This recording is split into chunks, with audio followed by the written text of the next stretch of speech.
আসসালামু আলাইকুম। অর্থনীতির সূত্র মতে কোনো দ্রব্য সামগ্রীর যদি চাহিদা বেড়ে যায় বা যোগান কমে যায়, তাহলে সেই জিনিসের দাম বাড়ে। আমরা দেখতে পেয়েছি বিগত কিছুদিন বাংলাদেশে ডিমের দাম আকাশচুম্বী হয়েছে। ১৩০-৪০ টাকা ডজনের ডিম ১৮০ টাকায় উঠেছে। এরপর পার্শ্ববর্তী প্রতিবেশী দেশ থেকে ডিম আমদানি করে ডিমের দাম কমানোর চেষ্টা করা হয়েছে, যেটি এখনো প্রায় ১৫০ টাকার আশেপাশে। যেটিকে সহনীয় বলা না গেলেও সেই উচ্চ মূল্যর বাজার কিছুটা স্বস্তি হয়তো আনতে পেরেছে আমদানির পরে।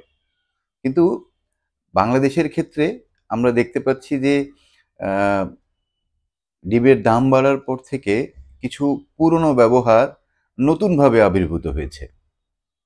যেমন ডিম ছুঁড়ে মারা হচ্ছে। বিভিন্ন জায়গায় ডিমের ব্যবহার আমরা দেখতে পাচ্ছি। সবচেয়ে আশ্চর্যজনক যেটি, আদালতেও আমরা ডিম ছোড়ার ঘটনা দেখতে পেয়েছি।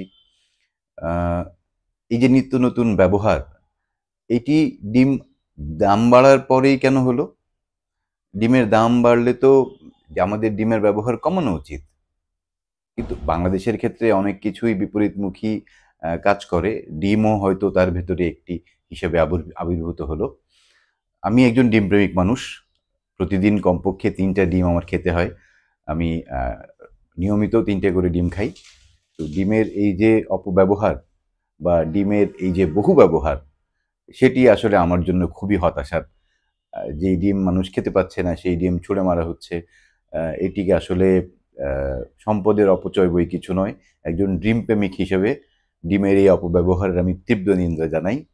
আমরা আশা করব যে এই ডিমের প্রকৃত যে ব্যবহার, তরকারি, ভাজি, ভর্তা, সিদ্ধ, আমরা এই ব্যবহারে আবার ফিরে আসব।